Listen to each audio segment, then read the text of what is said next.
Oh Ember, my sweet summer child. So, hello and welcome everyone. Today, we're going to talk about an Ember loadout that I use for pretty much everything. I've been having a lot of fun with it, but the way that I'm going to show you it is a little bit different than usual. So, it's very powerful in low-level missions, so much so that you don't even really need to do anything. You can just walk through the mission and everything will just die automatically to World on Fire. But then, as enemy level increases, you have to use more and more of the different parts of the build to be able to kill the enemies. So I'm going to show you missions where those other parts of the build apply, one after the other. I'm going to start by showing you the build's baseline performance in an easy mission, and then we're going to do harder and harder missions and introduce the weapons and the loadout that you want to use at those levels. So again, we're going to start with something easy just to show how easy normal missions are, and then move into sorties and heavily armored enemies. So let me just show you the parts of the build that apply for the really easy missions, which is not very many. Here's what Ember's build herself looks like. The thing to note here is that we don't really have power strength. There's no power strength, it's just 100%. We have growing power, so we basically get a free intensify if we activate a status proc before we cast World on Fire, and then this power strength will last the whole time, which is great, but besides that, no power strength. So just keep that in mind for now. And then here's my Sentinel build, just so you know, because it'll be helping me kill stuff, I suppose. If anything survives, they blast the world on fire. Here's my Death Machine rifle. Alright, so also of course it's important to note that this is not your typical high power strength Ember Prime build. This is a crowd control based Ember Prime with Firequake and Firefright. We'll talk more about that later, but I just wanted to note this is not a power strength build, not intended to do lots of damage with Ember's powers because they don't scale well. You can use Fireball Frenzy and Flash Accelerant to cause Ember to buff damage on allies a lot, and Ember's Accelerant can magnify fire damage heavily, but we'll get to that when we talk about the Javlok. Something nice and simple. A nice simple little exterminate mission. Let's kill some Grineer. Let's take a leisurely stroll and kill some Grineer. So the only setup we need to do is proc a status effect to give growing power to our World on Fire cast, then we'll just cast World on Fire and stroll through the mission. Easiest way to get a status proc is by throwing the Javlok. Pretty much always get a status from that, so I'm going to throw it. Got our status proc. I'm going to activate World on Fire and then just walk. These enemies are dead, everything is dead. I'm not touching any buttons, I'm just walking forward. Those are all dead. That bombard's dead. All these enemies are dead. Nice and neat. Those enemies behind the wall are dying. Great. Enemy over there didn't have a chance. So you get the idea. You can just take a nice little stroll through here and clean up shop. And there you have it. So we're back. That was pretty easy, huh? Now, let's go to the Simulacrum and show some harder enemies where you will need to use mechanics. So we're going to spawn some level 50 enemies. These are a notch above what we were fighting before. They have actually relevant amounts of armor. So once again, we're going to start the same way. We're going to jump in, find a good time to Javlok a dude, and then cast World on Fire. Grab our Javlok. And you'll see that enemies will still get crowd controlled automatically, and unarmored enemies will take significant damage. But an armored enemy is not taking very much damage. A shot of the Javlok, however, will finish them off quite nicely, and a throw of the Javlok just as well. So at this stage, you want to be using your Javlok. You want to use the primary fire and the secondary fire to take care of enemies that survive your World on Fire pulses, which will mostly be armored enemies, and keep moving around the battlefield. You do have quick thinking for a health buffer, and with primed flow that's a lot of energy, but you still can't take too much of a hit. Ember doesn't have a lot of armor, her base armor is okay, we even buffed it up a lot. So you don't want to stay on the line of fire. You want to let your World on Fire auto CC things to prevent you from getting overwhelmed, but you need to stay mobile with Firewalker and continue killing enemies with your Javlok. It's still pretty easy though, so let's show the fall off of those abilities. Let's crank this group of enemies that we just fought up to level 80. It's also worth noting that there aren't any heavy gunners in this group. Like, these aren't bombards or heavy gunners, this is just rank and file dudes. So those didn't die from a Javlok throw. Even these butchers, which have very low armor, are taking quite a while to die. My Sentinel's doing okay against them, but still alive. They're getting crowd controlled, but they're not dying. Unarmored enemies still dies to one Javlok shot. Armored enemies does not die to one Javlok shot at all.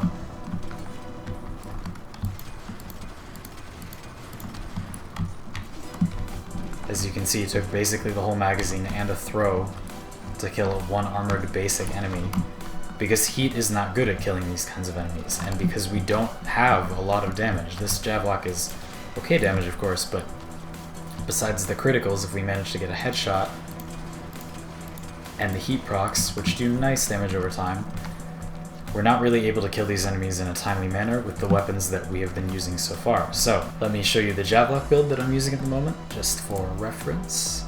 Now, it's pure heat damage, and we'll talk about why in a moment, but I'm sure some of you actual Ember players know that it's basically for accelerant.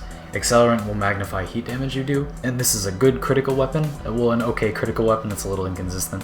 So we're going to use Accelerant to boost the amount of damage that this Javlok does. Even with that boosted damage, you're going to see that against this level 80 Heavy Gunner, it's not going to be enough. So we're going to go in, Accelerant, and we're going to headshot it. As you see, should be very significant damage, is not significant damage. Now, to be fair, that's a level 80 Heavy Gunner, but those are also some nutty damage multipliers that we're adding onto the Javlok damage, you know? So Accelerant's giving us 2.5 times all of the outgoing damage because it's pure heat damage, and the Javlok itself has a nice 2,500-ish damage. That's multiplied by 4.4 times, and then it's also the headshot multiplier, and then that's on top of that Accelerant multiplier. That's a ton of damage, but the armor is just too much. I'm sure that many of you know this already, but armor at that level is just way too much. You need to get rid of it. Behold, the Akbroncos. Akbronco Prime, that is. Akbronco normal does not do this. So, Akbronco Prime is one of the few shotguns that can reach 100% status without a completely ridiculous build. So, let me show you that. Here you are. So, with 4 dual stat mods, this weapon has a 100% status chance before multi-shot.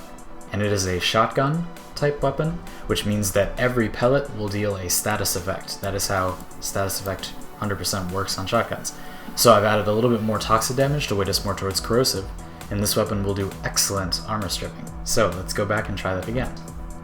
Fire off an Akbronco shot to stun, and as you can see, that volley removed their armor completely, and now we can do a nice little massive critical headshot.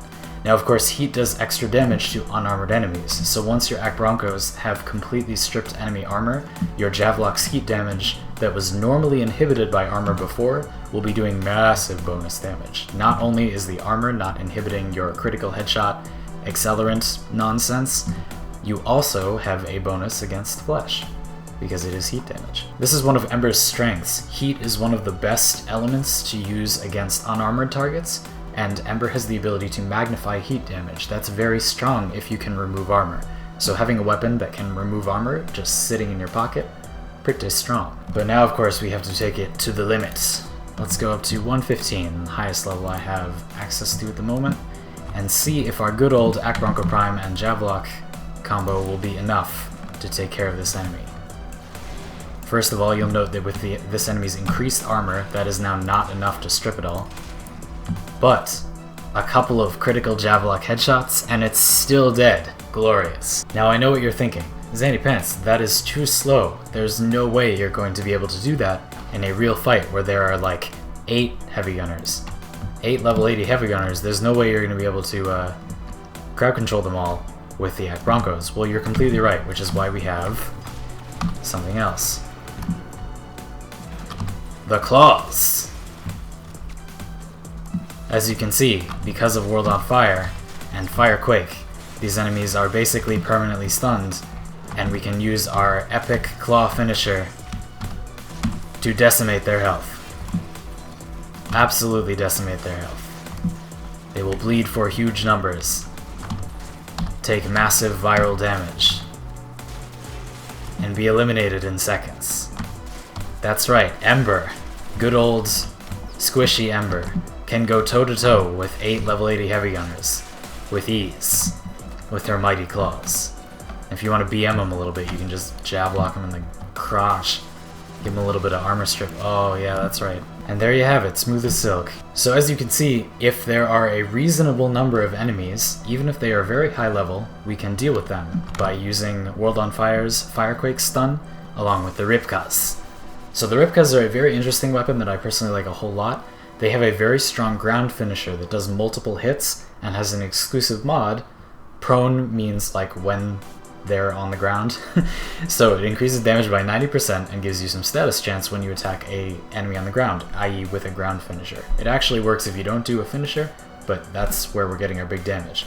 We got Finishing Touch for even more, a bunch of Viral, so that we have a good chance of inflicting a Viral as part of this to have their health, and then Condition Overload. The reason we have this is because we're getting a proc already from World on Fire, and then we're very likely to get a Slash proc, and pretty likely to get a Viral proc, while we're doing our 4-hit ground finisher combo, which magnifies the damage by a very large amount. That's 180% melee damage, very high. Now, of course, there are still some weaknesses, because if enemies are level 115, like when we did that last Corrupted Heavy Gunner test, you can use the damage multiplier combo to do huge damage to them, yeah?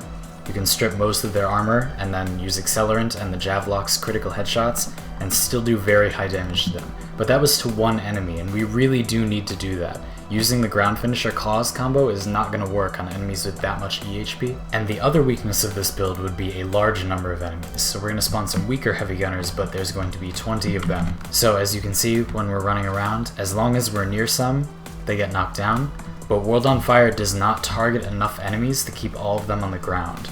So World on Fire alone is not enough to keep this many enemies at bay because it doesn't have an unlimited number of targets. It only targets single enemies very rapidly, which means that if there's a great number of targets that you cannot just mow down with Javlok throws or something silly like that, which of course we can't, although it does do okay damage, you're going to need something else because this isn't enough crowd control to keep these enemies at bay long enough for you to kill them, even though you do theoretically have the damage as long as you use Accelerant to take care of them. Haha, you think that I would leave such a glaring weakness in my build. Preposterous, we have Fire Fright. So this is a Fire Blast augment that causes the ring that Fire Blast creates to basically permanently crowd control enemies. So as you can see with this build's basically neutral power duration, Fire Blast lasts 19 seconds. So what that means is that if you can get enemies in the ring of Fire Blast, they just can't do a thing for 19 seconds. So I'm gonna show that against level 115 dude. We're gonna jump in there, we're not gonna use anything, we're just gonna walk up and do a Fire Blast. So now, we're gonna back off, we're gonna run away. He's just gonna be chilling there, burning for 19 seconds.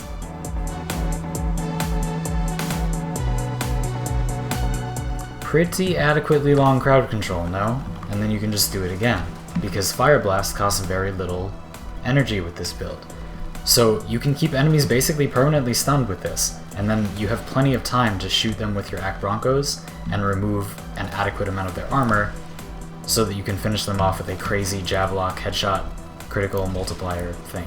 So that handles super powerful enemies, and it also handles the problem of fighting against a large number of medium strength enemies, because we now have an extra source of strong crowd control besides World on Fire's explosions with Firequake. So to demonstrate that, I've saved this final sortie. As you can see, we have level 80 to 100 enemies with augmented armor, and it's a mobile defense. I'm going to solo it, and it will be very easy, because all I have to do, since it's infested, is put a Fire Blast ring around the objective, and then the infested cannot attack it for 19 seconds, for 19 energy, and I can spend as much time as I like killing them at my leisure.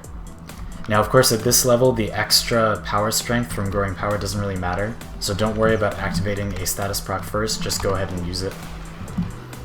And now we're just going to run through the level, which will be relatively safe because these are infested and I have Firewalker and Firequake World on Fire active. We're going to walk up to this terminal, put this in, and drop a Fire Blast. And that should take care of pretty much any resistance. Now of course, full disclosure, you might need energy pads to do this kind of thing right in the beginning of a mission, unless you have a lot of energy or you're running Xenuric or whatever. Besides that, these enemies are pretty well under control, and that systems is not going to go down.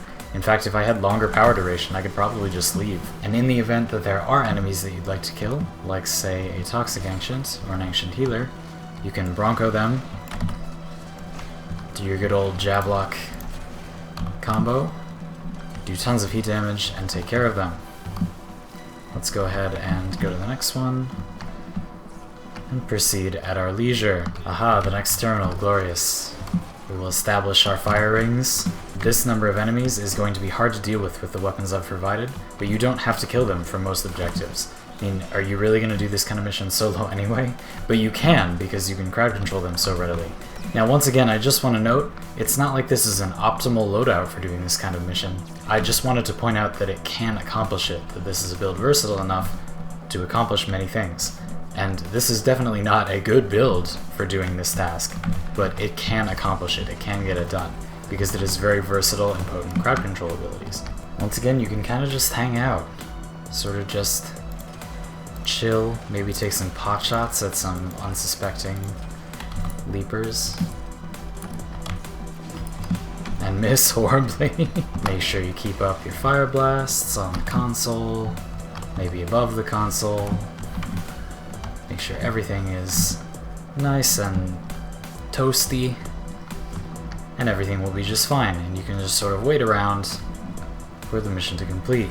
And there it is. And there you have it. I'll scroll through the builds again, just in case you would like to take a look at anything again.